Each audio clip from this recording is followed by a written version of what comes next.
Hai, terima kasih telah mengklik video ini di mana saya akan membawakan sebuah cerita film dari The Gangster, The Cop, The Devil.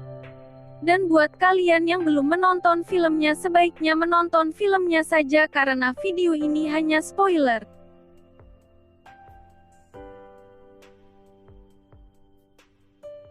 Film diawali dengan sebuah mobil putih yang sedang mengelilingi kota malam hari di mana sang pengemudi menabrak bagian belakang sebuah mobil hitam, lalu pemilik mobil hitam itu turun.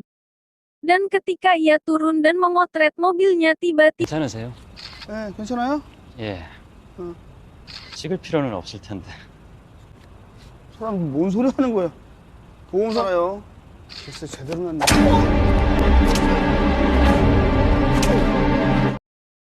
menusuknya dari belakang. Dan inilah cerita film dari The Gangster, The Cop, The Devil. Di awal film kita akan dikenalkan dengan peran para pemain seperti Si Tae-seok sebagai polisi yang sangat arogan saat melakukan tugasnya. 이 쌍놈의 새끼가 대한민국 경찰 뭘로 먹어? 어디다 대고 야? 어? 여기 있다. 꼭 따세요. 네. Dong-soo seorang ketua gangster.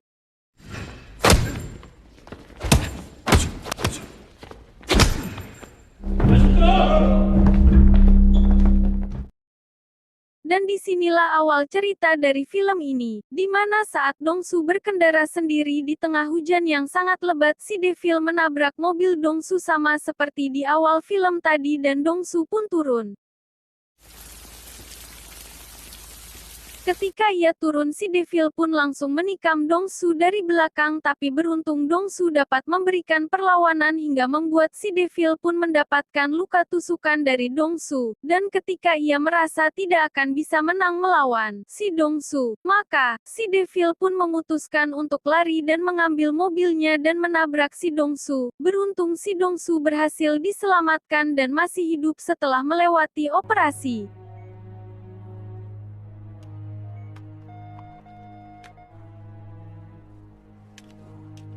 Dan si Devil belum puas karena ia gagal membunuh Dong-soo, ia pun ingin melampiaskannya ke seekor anjing. Tapi sang pemilik anjing pun datang dan si Devil pun membunuh sang pemilik anjing. Dan ketika si Dong-soo masih dirawat di rumah sakit, si ajudan pun mengira kalau pelakunya adalah Sang Do, rival dari Dong-soo. Tetapi Dong-soo menyangkalnya bahwa bukan Sang Do pelakunya. Dan pada saat itu juga si Tae-seok pun datang dengan arogannya untuk menemui si Dong-soo dengan melewati beberapa anak buah Dong-soo dan menanyakan kejadian yang telah menimpa Dong-soo. Tapi di sini Dong-soo menolak untuk memberikan keterangan kepada Tae-seok dan mengatakan bahwa ia semalam hanya terjatuh. Tetapi si Tae-seok tidak mempercayainya dan menuju ke parkiran tempat mobil Dong-soo, dan ia pun mengetahui bahwa benar saja si Dong-soo ditabrak oleh pemilik mobil putih tersebut. Tapi di sini si Tae-seok tidak diberikan izin untuk memecahkan kasus pembunuhan berantai tersebut. Tapi ia berusaha keras untuk meyakinkan pimpinannya. Lalu ketika malam harinya si Devil kembali beraksi. Saat dia mengambil minuman, ia pun melihat seorang sopir truk, dan langsung menikamnya, dan setelah membunuh sopir tersebut ia pun membawa kabur truknya. Tapi ketika di tengah jalan ada teman dari sopir itu yang baru saja terbangun dan si Devil pun tanpa pikir panjang langsung membunuhnya.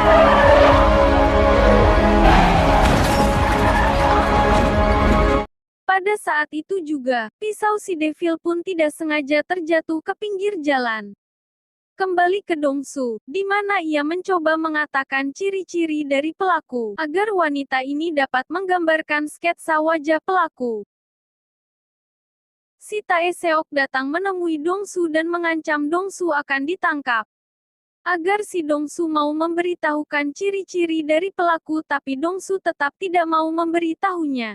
Lalu anak buah Dong-soo pun menemukan pisau milik si Devil dan ia juga memberitahukan bahwa mobil pelaku juga sudah ia dapatkan dan ia simpan. Anak buah Dong-soo meyakinkan bahwa pisau dan mobil itu adalah milik si pelaku yang telah menyerang Dong-soo. Dikarenakan di daerah sana juga telah terjadi aksi pembunuhan berantai.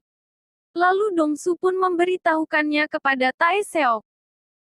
Dan ketika Tae Seok mengunjungi Dongsu, si Dongsu pun memberikan kunci mobil milik pelaku dan sketsa wajah pelaku.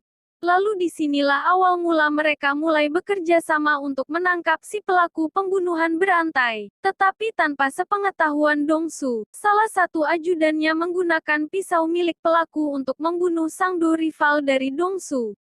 Tae Seok pun mendapatkan kabar bahwa pisau milik pelaku telah digunakan oleh orang lain untuk membunuh dan seketika itu pun Tae Seok datang menemui Dongsu dan tanpa banyak cakap ia langsung memukul wajah Dongsu dan terjadilah baku hantam.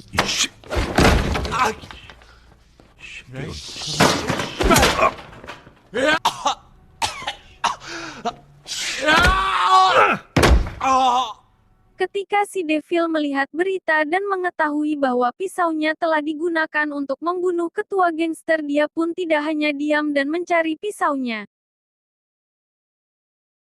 Dan menyelinap sebagai tamu di rumah duka Sangdo. Dan memberikan selembar surat ke ajudan Sangdo bahwa ada yang menggunakan pisaunya untuk membunuh Sangdo dan ajudan dari Sangdo pun berhasil diprovokasinya sambil menunjuk Dongsu. Lalu semua anggota Sangdo pun datang menyerang Dongsu di mana ketika Dongsu dan Tae Seok sedang menyelidiki mobil si pelaku. Di sini Tae Seok dan Dongsu berusaha melawan semua pasukan Sangdo. Dan mereka berdua pun berhasil mengalahkan semua pasukan Sangdo. Di sini Dongsu menemukan sebuah surat milik si pelaku bahwa ialah provokator dari penyerangan ini. Beralih ke Tae Seok yang sedang melakukan investigasi di mana si Devil pun berada di sana dan diketahui oleh Tae Seok. Lalu ia dan anak buahnya berusaha mengejar si pelaku tetapi ia berhasil kabur. Dan ketika si Dongsu melakukan pertemuan makan-makan bersama rekan sesama bos gangster, ia pun mendapatkan telepon dari Tae Seok bahwa ia telah mengirimkannya foto dan rekaman suara milik si pelaku. Di sini diketahui bahwa si pelaku bernama Kang Kyung-ho berusia 35 tahun. Dan disinilah pasukan polisi dan gangster mulai bersatu untuk mengejar dan mendapatkan si pelaku pembunuh berantai. Mereka semua mulai mengelilingi seluruh kota agar dapat menemukan sang pelaku.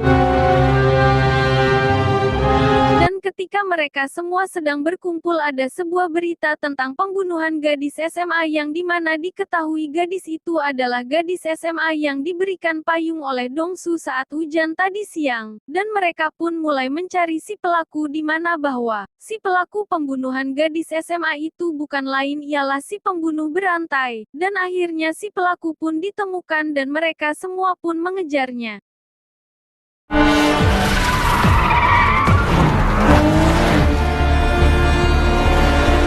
Dan ketika di persimpangan jalan si Dongsu menabrakkan mobilnya ke arah si pelaku namun ketika dilihat, si pelaku telah keluar dari mobilnya dan telah lari. Mereka pun mengejarnya tapi ketika mereka membagi tim untuk mengejar si pelaku salah satu anak buah dari Dongsu berhasil ditikam oleh si pembunuh berantai tersebut. Hingga Dongsu berhasil menangkapnya di sebuah kamar mandi klub malam dan inilah yang dilakukannya.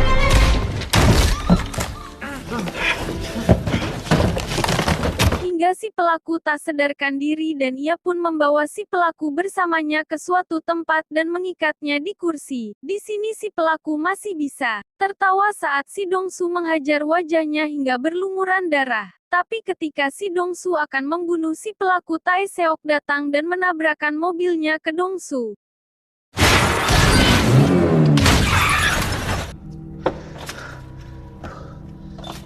Dan membawa pelaku ke kantor polisi. Tapi setelah si Devil ditangkap semua anak buah dari Dongsu satu persatu pun mulai ditangkap oleh polisi. Ketika di persidangan polisi tidak punya banyak bukti dan si Dongsu pun datang untuk menjadi saksi atas aksi pembunuhan berantai tersebut. Dan akhirnya si Devil pun mendapatkan hukuman mati akan tetapi, si Dongsu pun ditangkap dan ditahan satu penjara dengan si Devil dan di akhir film si Dongsu pun sambil tersenyum melihat si Devil seakan-akan dia akan membalas dendamnya di dalam penjara. Dan film pun tamat.